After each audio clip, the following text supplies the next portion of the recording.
Ratusan mahasiswa gabungan sejumlah kampus menggelar aksi menyerukan pemilu anti kecurangan di dekat Istana Merdeka. Aksi dilakukan dengan memblokade jalan di kawasan Harmoni samping Sekretariat Negara. Sementara itu di Bandung, aksi ratusan mahasiswa digelar dengan menutup Jalan Dago, Kota Bandung.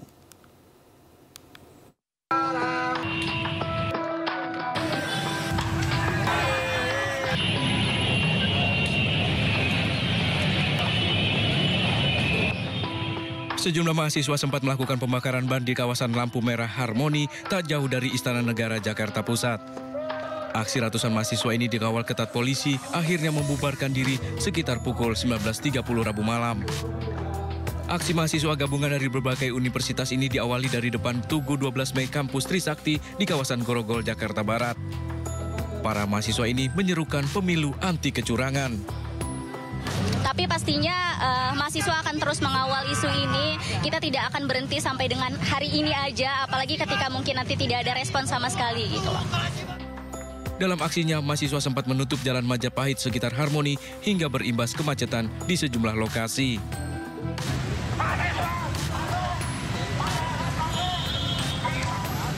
Demonstrasi mahasiswa juga terjadi di depan Gedung Sate Bandung, Jawa Barat, Rabu sore.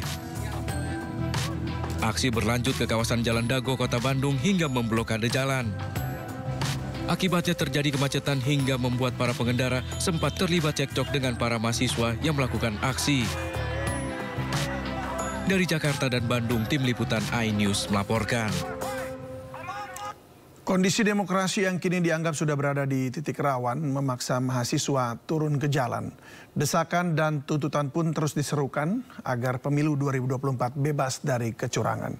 Dalam pemilu, Presiden diharapkan bisa terlepas dari konflik kepentingan serta tidak memanfaatkan kekuasaan. Lantas pertanyaannya, seberapa kritis sebenarnya kondisi demokrasi saat ini? Mungkinkah pemilu 2024 dapat berjalan secara adil tanpa adanya kecurangan? Untuk membahasnya lebih dalam sudah bergabung bersama kami malam ini melalui sambungan Zoom Ketua BEM Universitas Trilogi Muhammad Said Al-Hariri, juru bicara muda Timnas Anies Muhaimin Andi Wirapratama, Direktur Pemenangan DKI TPN Ganjar Mahfud Manik Margana. Selamat malam Mas semuanya. Selamat malam Mas. Baik, terima kasih sudah bergabung bersama kami di Sindo Prime. Saya ke Mas Said dulu. Mas Said, ini tadi Anda ikut turun ke lapangan ya? Ke depan Istana Merdeka? Izin Mas, ya kita ikut turun ke jalan. Kebetulan Mas, untuk kenapa bisa hari kemarin hadir dan kemarin tumpah ruah ke jalan, itu kebetulan kalau kita lihat dari kronologinya, itu berawal dari konsolidasi di kampus saya sendiri Mas. Yang kalau misalnya kita bisa cek ke media, itu di kampus saya sendiri terintimidasi oleh premanisme. Yang kita nggak tahu itu suruhan siapa, yang kita nggak tahu itu permalaan siapa. Nah, di kampus saya kita mengadakan diskusi dan ada 15 orang dan mahasiswa trilogi terkena intimidasi dan disepakati di diskusi hari itu kita turun ke jalan di tanggal 7. Itu ada di pers, itu ada di medianya, Mas. Gitu, Mas. Oke, intimidasinya bentuknya artinya diteror dengan dibayang-bayangi seperti itu atau ada kekerasan fisik atau ancaman begitu? Ada kekerasan fisik, Mas. Saya teman-teman dari BEM Trilogi, mahasiswa angkatan 2023 yang namanya tidak bisa saya sebutkan, itu palanya dijedotin, Mas. Itu pada saat sedang berdiskusi ya? Iya. Di dalam kampus atau di luar kampus? Kebetulan tadinya kita di kampus, Mas. Nah, di hari Kamis. Lanjut lagi di hari Sabtu, sepakat untuk diskusi kembali. Nah, di hari Sabtu, kita tiba-tiba kampus itu menolak, Mas. Tanpa dengan alasan yang jelas, dibilang diskusi kita politik praktis. Padahal permasalahannya jelas, kita ada basis naskah akademik yang bisa kami tunjukkan, ada track record, ada tujuan, dan ada tuntutan, 4 tuntutan dan 10 isunya, Mas. Baik, lalu ketika Anda apakah mengenali belasan orang tersebut? Dari mana begitu? Jujur kita nggak mengenali, Mas. Tapi sehabis kita ditolak, baru kebetulan kita dekat sama RW setempat. Kita ke balai warga, kita diizinkan untuk meminjam tempat diskusi akbar bersama teman-teman. Itu total ada 40 instansi lebih. Dan sehabis itu di perpanjangan diskusi kita diserang, diancam, diintimidasi, dan diperlakukan kekerasan fisik. Dimulai dari jedotin, diancam bahwasannya isu yang kita angkat itu tidak penting, tidak bermutu, dan tidak jelas. Baik, Kalau apakah misalkan sudah tidak masuk bermutu, dalam laporan polisi begitu, sudah di BAP buat yang Sudah Mas. Kemarin Sudah semua, kita kebetulan dibantu sama teman-teman LBH, teman-teman Lokataru, dan Komnas HAM juga udah bikin standing point, dan beberapa teman-teman NGO lainnya. Kemarin kita bikin di Polres Jaksel, Mas. Kebetulan. Baik. Dan setelah itu barulah berangkat dari intimidasi tersebut, kemudian Anda dan teman-teman bergabung dengan teman-teman lain kemarin di depan Istana Merdeka ya? Nah, kebetulan iya. Nah, kita di titik kumpulnya di Trisakti, Long March, hingga Harmoni di hari Rabu. Nah, untuk bertumpunya di Istana Merdeka, gitu Mas. Baik. Saya ke Mas Manik. Mas Manik, apa tanggapan Anda terkait apa yang disampaikan barusan oleh Mas Said? Kami rasa ini salah satu bentuk indikasi-indikasi adanya banyak intimidasi dan juga gambaran terkait dengan masalah demokrasi kita pada hari ini.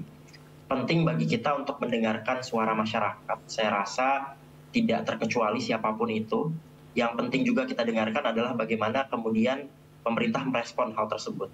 Kenapa? Karena dalam konteks negara demokrasi sudah semestinya suara masyarakat itu didengarkan, diberikan ruang untuk kita sama-sama memahami apa yang terjadi dan menjadi keresahan bagi masyarakat itu sendiri. Apalagi tuduhan disebut sebagai politik praktis, saya rasa itu kemudian menegasikan pendapat-pendapat ataupun nalar kritis dari masyarakat yang kemudian ingin berpartisipasi juga dalam masalah politik ini, berkomentar dalam masalah politik. Jadi saya rasa hal-hal tersebut justru adalah sebuah kemunduran demokrasi, apalagi ketika kita membiaskan berbagai macam informasi yang sifatnya adalah fakta, kemudian diberikan intimidasi-intimidasi yang akhirnya malah membuat demokrasi kita semakin mundur. Hal ini juga saya rasa bisa jadi akumulasi dari beberapa kejadian-kejadian sebelumnya. Kalau kita ingat ada juga Dewan Guru Besar yang kemudian menyatakan sikap, memberikan kritik terhadap kondisi demokrasi kita pada hari ini, yang akhirnya di beberapa tempat itu malah justru dibiaskan seolah-olah mereka partisan dan lain sebagainya gitu. Nah, hal ini saya rasa membuat kita perlu sama-sama waspada, ada bentuk intimidasi ataupun membiaskan fakta yang kemudian disampaikan oleh orang-orang yang memang sebenarnya punya nalar kritis gitu. Baik, saya ke Mas Andi. Silakan tanggapan Anda terkait hal ini. Ini ada ancaman baru lagi, ada intimidasi begitu. Ya, Bung David, terima kasih banyak. Saya rasa kami dari Timnas Amin melihat bahwa ya demonstrasi yang dilakukan oleh para mahasiswa itu adalah bagian daripada proses demokrasi. Proses demokrasi di Republik ini haruslah dihormati, haruslah dianggap sebagai sebuah kebebasan berpendapat, bukan sebuah upaya untuk mengancam, apalagi jika sampai dituduh ke arah perbuatan makar. Dan apa yang disuarakan oleh mahasiswa-mahasiswa itu sangat valid menurut kami, karena kami merasakan sendiri bagaimana proses demokrasi di Republik ini ada semacam intimidasi, ada semacam ketidaknetralan kekuasaan, dan juga ada juga keresahan dari intelektual dan dari masyarakat yang diwakili oleh Dewan Guru Besar bahwa proses demokrasi di Republik ini sedang terancam. Jadi kami rasa hal-hal seperti ini nih harus dihormati demonstrasi ini dan dianggap sebagai sebuah ekspresi kebebasan, bukan sebuah ekspresi makar. Baik, saya sudah bergabung bersama kita juru bicara TKN Prabowo Gibran, Hariko Satria. Mas Satria, selamat datang. Terima kasih sudah bergabung sama kami. Mungkin sedikit saya update. Tadi sempat disampaikan oleh rekan kita, yaitu Mas Said Al-Hariri, bahwa mereka kemarin bergerak juga kemudian ikut berdemonstrasi menyuarakan minta untuk pemilu ini netral. Itu karena didasari dari salah satunya adalah kemudian ada intimidasi dan juga kemudian mereka mengalami kekerasan fisik begitu pada saat mereka sedang berdiskusi mengenai demokrasi. Nah, apa tanggapan Anda sejauh ini? Iya, tadi isunya apa? Saya mau belum ya, tanya itu tadi. Isu yang diangkat. Isunya itu tadi adalah, jadi bahwa kita ini lagi bicara soal kan mahasiswa sedang berdemonstrasi, menyusul atau artinya meresponi dan melanjuti dari Civitas Akademika kemarin, lalu Aksen menanyakan apa yang membuat mereka juga turun ke jalan, dan ternyata dijawab tadi adalah karena mereka juga sempat mendapatkan intimidasi bahkan kekerasan fisik oleh para preman ketika mereka tengah berdialog di kampus. Nah, silakan mungkin tanggapan Anda mengenai hal ini. Baik, terima kasih. Assalamualaikum warahmatullahi wabarakatuh. Saudara saya Mas Manik, kemudian Mas Adi. Pertama, selamat Maulid Nabi Muhammad, kemudian selamat Imlek juga untuk teman-teman yang hadir di sini. Mudah-mudahan kita sehat selalu. Intinya, menurut saya tugas dari para intelektual itu sudah benar ya. Para guru besar untuk menyampaikan agar pemilu ini berjalan dengan bersih, kemudian masyarakat rukun, tidak ada fitnah, tidak ada hoax, kemudian juga bagaimana semua aparat netral, kemudian kita apapun kondisinya, kita tetap bersaudara, kita adalah keluarga besar bangsa Indonesia. Apapun yang disampaikan oleh para intelektual, guru besar, dosen itu kami sangat mengapresiasi karena itu bagian dari kebebasan berpendapat ya. Jadi itu tidak boleh dihalang-halangi, tidak boleh diintimidasi, tidak boleh dimobilisasi. Itu biarlah, karena tugas dari para intelektual itu, kalau kita baca, udah lama sih saya diskusinya itu buku siapa ya, Julian Benda, itu memang tugas dari para intelektual itu menyampaikan keresahan yang ada di masyarakat gitu loh. Nah, ini sangat penting sekali memang, karena memang saat ini ada 3 paslon ya.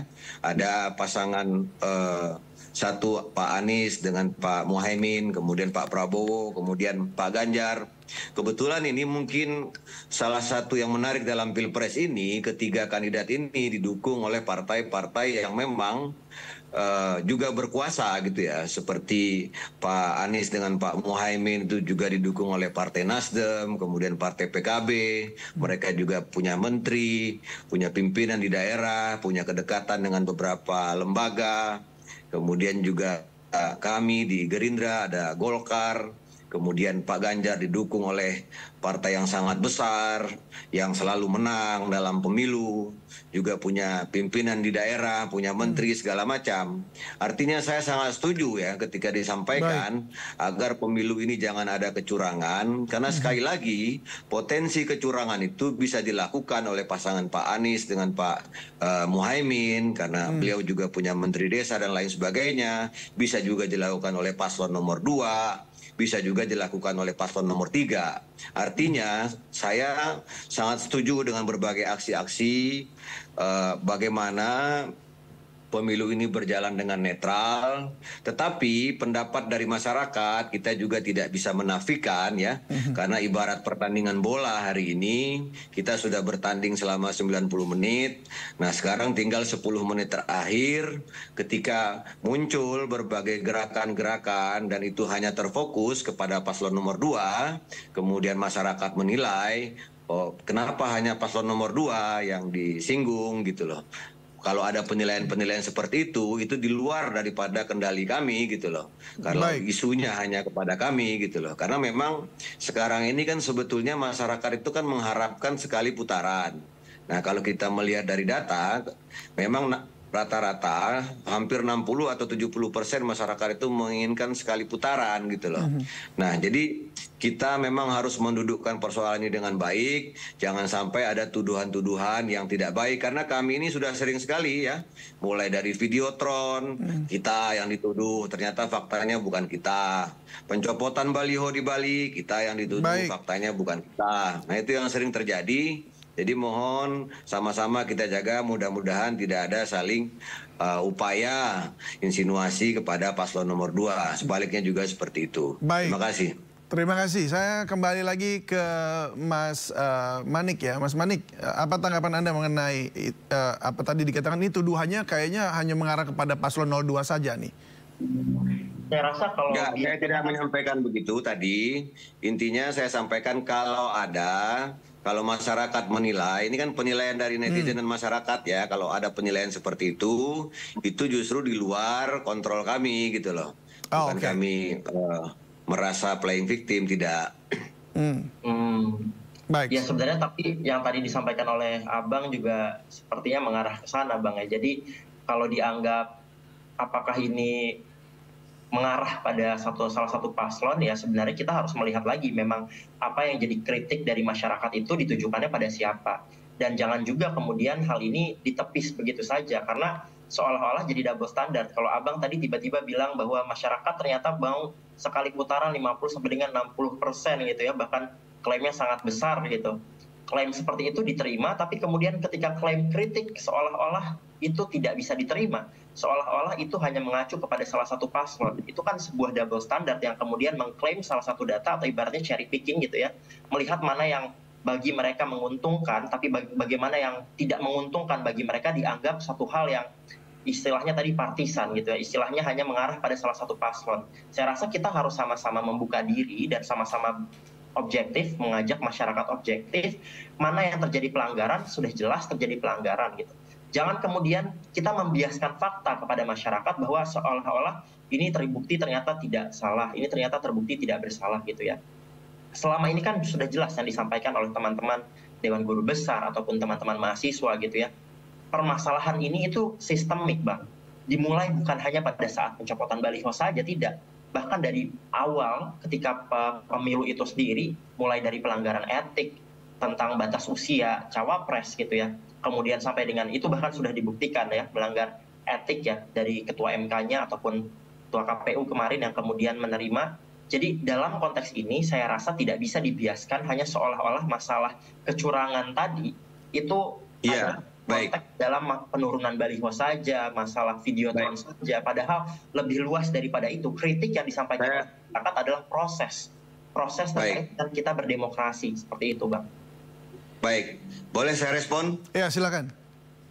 Ya, kalau masalah di MK itu sudah sangat jelas sekali disampaikan oleh guru saya juga, kami sama-sama dari Jogja, Profesor Dr. Mahfud MD, beliau guru besar ilmu hukum, jadi bisa dibuka di Google, kata kuncinya Pak Mahfud MD, Gibran, kemudian MK. Sekali lagi bisa dibuka di Google, kata kuncinya Pak Mahfud MD, Gibran, MK. Di situ sangat jelas sekali Pak Mahfud MD mengatakan bahwasanya Mas Gibran ini sudah sah secara hukum, sudah tidak ada persoalan lagi. Itu disampaikan oleh Profesor Mahfud MD. Artinya sudah tidak ada lagi persoalan dengan MK, bahkan keputusan DKPP kemarin sebetulnya lebih menguatkan kepada MK. Sudah selesai semua persoalan ini, kita semua sudah sama-sama datang ke KPU, sudah mendapatkan nomor urut, ada yang dapat nomor urut 1, 2, 3, kemudian kita juga sudah deklarasi pemilu damai. Nah, dalam proses pemilu ini berjalan tentu ada dinamika. Dinamika itulah ada yang naik surveinya, ada yang tinggi surveinya gitu loh. Sehingga wajar saja gitu loh. Kami juga memfasilitasi. Artinya di kolom komentar media sosial saya juga ada yang komentar. Maksudnya ini kenapa ketika beberapa lembaga kredibel mengatakan kami sudah di posisi paling tinggi, kemudian kami semakin besar serangannya, itu sesuatu yang wajar. Jadi sudah tidak ada masalah lagi. Jadi jangan kita sudah di bulan Februari hari ini, kemudian kita masih menarik lagi kepada tahun lalu gitu loh. Itu sudah selesai. Jadi ibarat pertandingan bola ini kita sudah sama-sama bertarung ya, sudah sama-sama bertarung. Makanya kan selalu ada pertanyaan. Apakah misalnya jika hari ini surveinya Pak Ganjar itu kalau dibalik 52% Pak Ganjar, kemudian kami di posisi 16%, apakah akan ada pola-pola seperti ini gitu loh. Karena kalau kita perhatikan PDIP ini kan partai yang sudah sering memenangkan pemilu gitu loh. Kita kan tahu track recordnya dari tahun 2014 seperti apa, dari tahun 2009 seperti apa. Dan seperti sudah banyak disampaikan tadi, kita sama-sama melihat sudah tidak ada sebetulnya persoalan ini. Kita sudah saling berkompetisi. Mari kita sampaikan saja program-programnya. Kan sudah ada upaya dari Pak Ganjar ya, mengkritik program kami tentang makan siang gratis. Itu sangat kami hargai. Ayo, baik, saya ke Mas Andi. Mas Andi silakan, Mas Andi. Mungkin silakan. Mas Andi, silakan Mas Andi dulu. Ya, gimana? Iya, Mas Andi gimana? Menurut tadi apa dikatakan bahwa Mas Satria bilang bahwa persoalannya sebenarnya sudah selesai ini semua, apalagi dengan pernyataan Pak Mahfud MD kemarin itu Iya, semakin pernyataan Pak menguatkan. Mahfud itu menurut saya objektif. Beliau kompetitor, beliau juga guru besar ilmu hukum. Artinya menurut saya itu pegangan dari teman-teman 03 harusnya.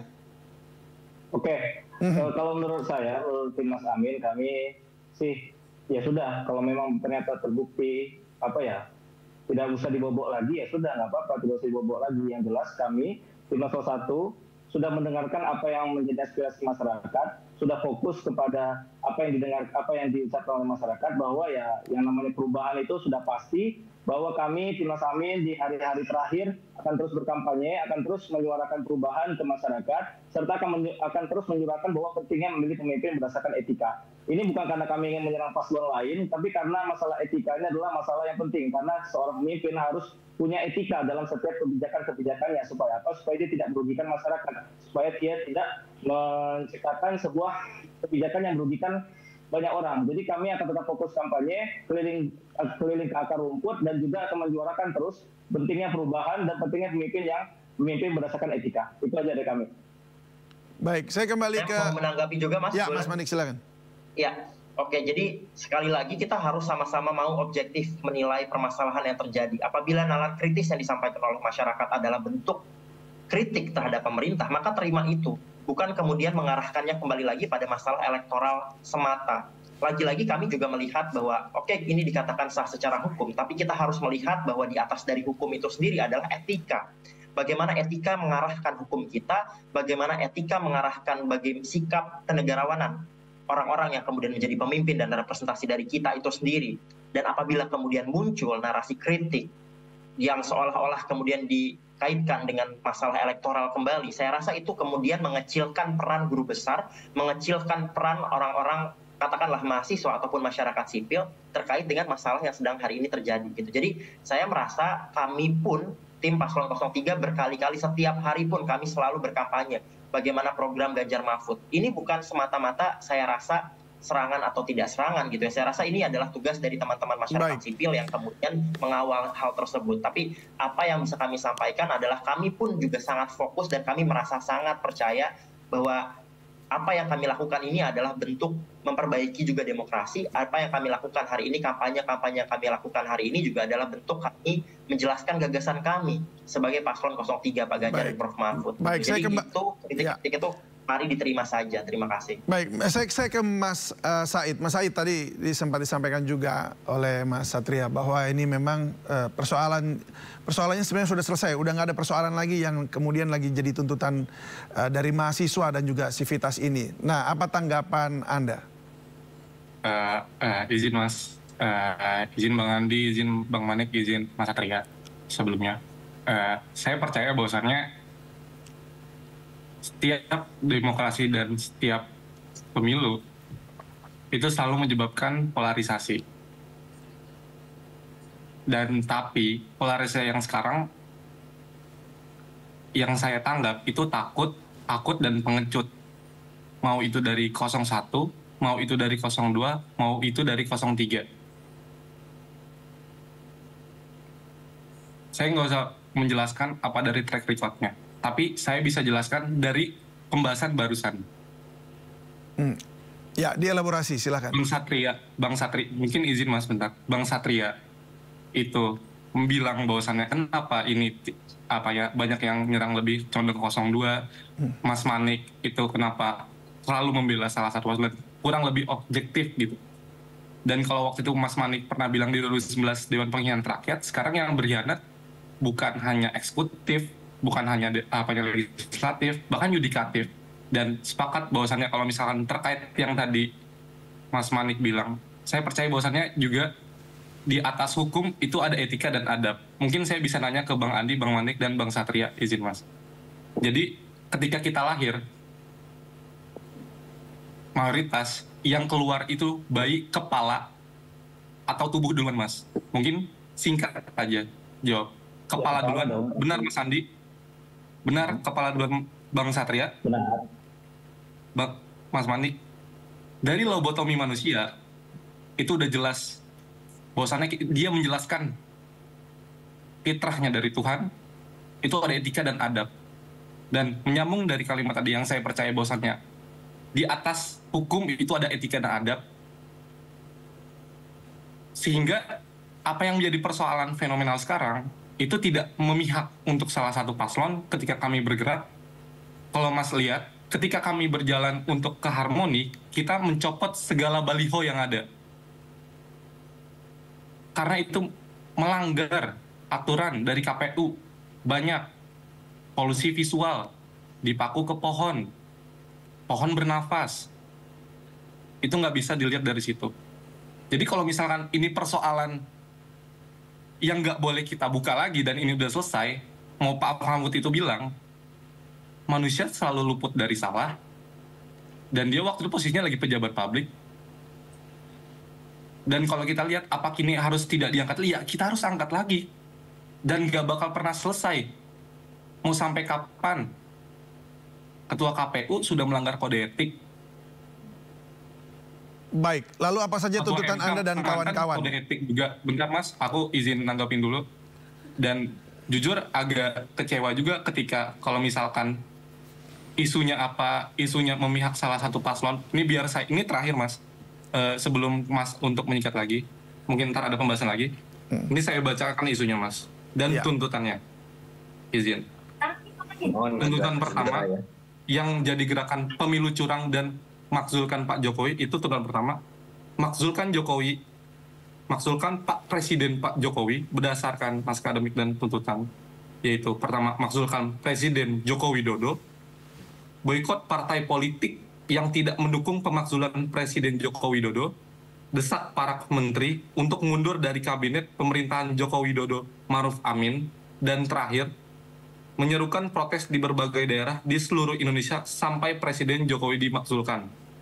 Yang terakhir isunya, 10 isu yang jadi landasan tuntutan tersebut ialah pemilu itu curang, korupsi, kolusi, dan nepotisme, konflik agraria, monopoli sumber daya alam, kerusakan lingkungan, pendidikan dan kesehatan mental, kebebasan sipil, keadilan ekonomi dan gender, kekerasan aparat, yang terakhir produk hukum bermasalah.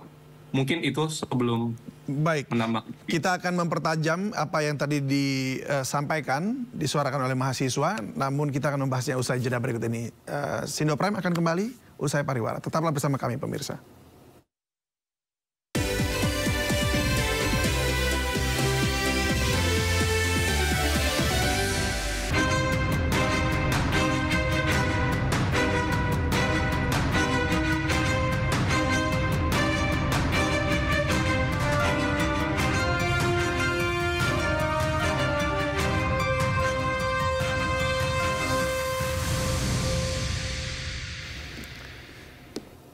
Terima kasih Anda masih bersama kami di Sindo Prime. Suara lantang menyikapi situasi kebangsaan saat ini makin keras dilontarkan oleh berbagai kampus di tanah air. Namun sejumlah sivitas akademika mengaku mendapat intimidasi, diantaranya dialami Rektor Unika Semarang. Terkait hal tersebut, Capres nomor urut 3 Ganjar Pranowo mengecam keras adanya tindakan intimidasi itu.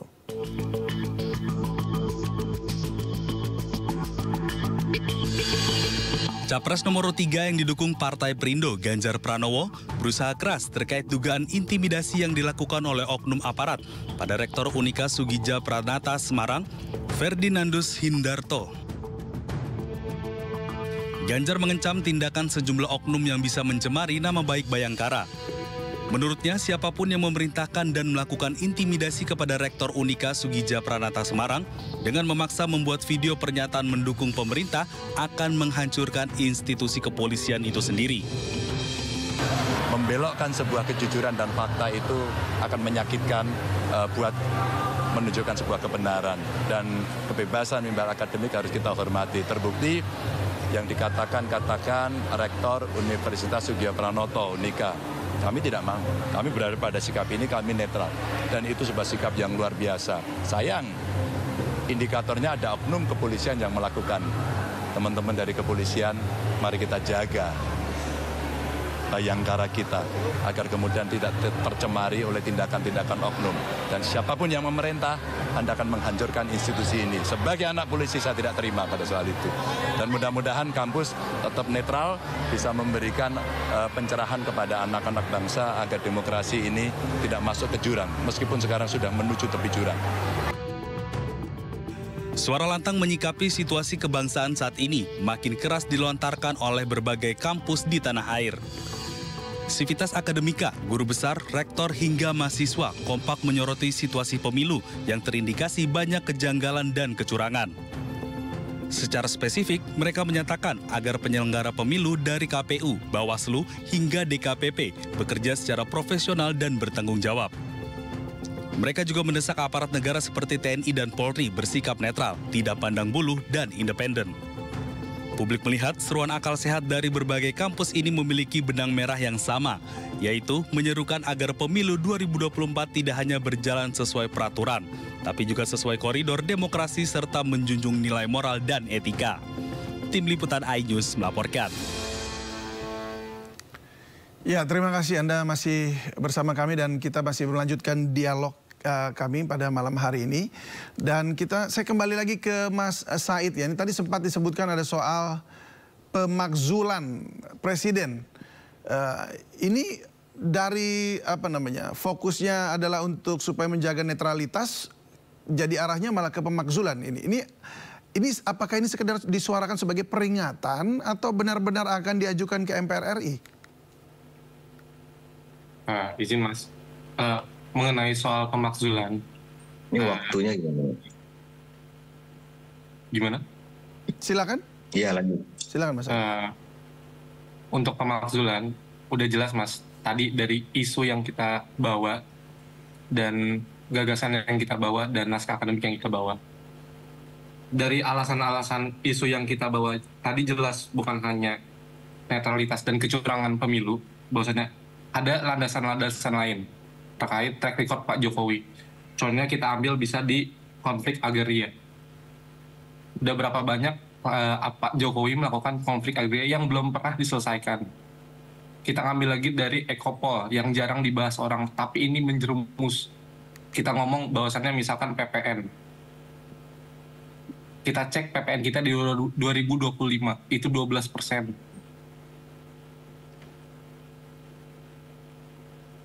Itu lewat harmonisasi penaikan perpajakan. Apa itu diangkat dan jadi alasan jelas bahwasannya kita harus mengajukan Pak Jokowi? Jelas. Karena bukan hanya kecurangan pemilu itu hanya puncak dari Pak Jokowi dosa-dosanya. Tapi alasan-alasan landasan lain yang dijalankan itu ada banyak, cuma tidak hanya kecurangan pemilu. Kami juga mau pemilu yang damai, Mas. Tapi dengan tidak pemilu yang curang, dengan tidak memakai fasilitas negara, dengan tidak ngomong ke publik bahwasannya presiden juga boleh berkampanye. Di aturannya udah jelas Mas, harus cuti dahulu. Baik. Itu Mas, jadi kalau misalkan mau dibilang ajukan ke MPR, jelas kita bakal sampai tenaganya sampai situ, sampai di akhir penghujung jalan. Itu sih Mas. Baik, saya kemudian ke Mas Andi sekarang. Mas Andi, apakah Anda melihat memang harus sampai ke sana atau memang kemudian ini hanya kita perlu mengawal saja? Baik, Bu David, kalau pendapat dari kami adalah bahwa apa yang disuarakan oleh mahasiswa itu anggaplah sebuah keresahan dari rakyat arus bawah terhadap pemerintahan Presiden Jokowi. Oleh karena itu, kami menyuruhkan kepada pimpinan, kepada Presiden dan juga kepada pimpinan dan bawahannya untuk mengadres masalah-masalah itu. Tolong dengarkan keresahan-keresahan masyarakat, jangan sampai keresahan-keresahan ini akan menjadi sebuah bola salju yang tidak terkendali. Bahwa pemilu itu harus damai, bahwa kebijakan itu harus adil, bahwa kebijakan itu harus berdasarkan etika, itu harus perlu dijunjung tinggi dan perlu diperhatikan. Karena kalau tidak ya kita tidak nyaman nanti kondisinya. Dan kalau menurut saya pemerintahan sekarang ini ya perlu dikawal sampai pemilu terlebih dahulu. Kita ingin agar pemilu itu damai, pemilu ini bersih, dan juga pemilu benar-benar berupa kebijakan, pertarungan kebijakan dan pertarungan kegagasan. Itu aja dari saya. Makasih. Baik, Mas Manik, bagaimana? Anda juga sepakatkah dengan Mas Said begitu dan kawan-kawan? Anda juga pernah di BEM UI dulu. Bagaimana? Oke, kalau bicaranya mewakili tim TPN ya, Ganjar Mahfud, saya rasa itu bukan wewenang saya untuk berbicara dan menanggapi terkait dengan masalah pemakzulan. Jadi memang arahnya lebih baik juga disampaikan kepada DPR, MPR gitu ya, untuk kemudian dibahas. Namun sekali lagi, yang penting untuk kita sama-sama maknai adalah kritik yang disampaikan oleh masyarakat, ya memang sebaiknya ditanggapi oleh pemerintah secara langsung, bukan tim kampanye begitu. Jadi kami rasa ini bukan wewenang kami, bukan bagian dari kami untuk kemudian merespon permasalahan ini, yang sekali lagi justru punya tanggung jawab besar adalah pemerintah dan juga DPR MPR ya, seharusnya menanggapi isu-isu yang disampaikan oleh masyarakat. Baik, saya ke Mas Satrio, gimana tanggapan Anda? Iya, saya sangat mengapresiasi ya kritikan, masukan dari teman-teman mahasiswa itu terus disuarakan, kemudian juga tidak boleh ada intimidasi, tidak boleh ada ancaman-ancaman, kemudian harus dipastikan pihak mana yang mengancam, kemudian silahkan dilaporkan kepada polisi gitu loh. Memang kalau kita melihat waktu isu pemakzulan itu, kalau kita lihat dari orang-orang yang mendatangi Pak Mahfud ketika itu, memang kalau kita jujur di antara nama-nama itu memang terlihat nama dari beberapa orang pendukungnya Pak Anies, kemudian diterima oleh Pak Mahfud. Salah satunya Bapak Faisal Assegaf. Kemudian Bapak Faisal Assegaf itu mengatakan bahwa kami ingin memakzulkan Pak Jokowi, kemudian dia seperti mengatakan Pak Mahfud juga memberikan ya silahkan, jalankan, silahkan ke DPR segala macam gitu loh. Nah, klaim-klaim seperti ini yang kita harus berhati-hati gitu ya. Tapi sudah diklarifikasi ya sama Pak Mahfud waktu itu ya Pak? Pak Faisal itu bukan bagian dari timnas Amin. Apapun yang dia ucapkan itu adalah pendapat pribadi. Kami tegas mengatakan bahwa kami tidak berurusan dengan urusan pemakzulan. Urusan kami adalah bagaimana caranya kita bisa memenangkan pemilu dengan adil dan damai, dengan pertarungan gagasan, bukan dengan pertarungan kekuasaan. Jadi kami sama sekali tidak apa ya, pendapat Pak Faisal itu sama sekali tidak mewakili timnas Amin, dan kami timnas Amin sendiri jelas ya bahwa posisi kami hanya ingin menang pemilu secara damai, adil dan juga pemerintahan yang bersih. Terima kasih. Berarti Pak Faisal Assegaf itu bukan dari pendukung Anies sama Muhaimin ya? Pak Faisal Assegaf bukan pendukung Anies Muhaimin ya? Dan perkataan dia bukan perkataan resmi dari kami. Iya, artinya Pak Faisal Assegaf itu bukan pendukung Anies Muhaimin berarti. Yang mengusung isu pemakzulan itu berarti dia bukan pendukung Pak Anies dan Pak Muhaimin, Pak Faisal Assegaf. Kami tegaskan bahwa dia merupakan bukan bagian daripada timnas, bukan bagian dari tim nasional pemenangan Anies Muhaimin. Dan posisi kami adalah kami tidak berurusan dengan urusan pemakzulan, bahwa urusan kami adalah bagaimana caranya kita bisa menang secara pemilu ini, baik 01, 02, 03 secara damai. Ya. Bahwa pertarungan kebijakan harus tetap ada di pemilu ini. Gitu. Ya, terima kasih sekali teman dari Timnas Amin. Artinya kita sama, kita tidak ada dari paslon 1, 2, 3 yang menginginkan pemakzulan Pak Jokowi atau melakukan proses pemakzulan terhadap Pak Jokowi, karena memang itu bisa terjadi benturan di masyarakat dan prosesnya untuk kita kembali pulih tentu akan lama. Terima kasih kepada paslon 1 maupun paslon 3 yang sudah berkomitmen tidak akan terlibat dalam berbagai isu proses pemakzulan terhadap Pak Jokowi gitu loh. Nah, kemudian tadi saya melihat ada videonya Pak Ganjar. Ya, memang harus lebih hati-hati Pak Ganjar dalam hal ini, dalam menghadapi doorstop. Kalau memang informasinya sudah lengkap, silahkan disampaikan, silahkan dikritik. Hari-hari ini memang sangat rentan sekali. Berbagai isu akan sangat berbahaya kalau capres itu dalam situasi kampanye kemudian disodorkan mic, kemudian dia langsung menjawab seakan-akan mengarahkan kepada satu institusi, ini memang harus berhati-hati karena sudah pernah ada kejadian Pak Ganjar itu mendapatkan informasi hoax ya, informasi hoax yang sangat berbahaya, yaitu ketika ada relawan Ganjar yang meninggal di Boyolali. Itu informasinya hoax dan Pak Ganjar akhirnya mengetahui kalau informasi itu hoax gitu loh. Nah ini yang kita harus waspadai sekali sehingga tidak terjadi saling tuding menuding.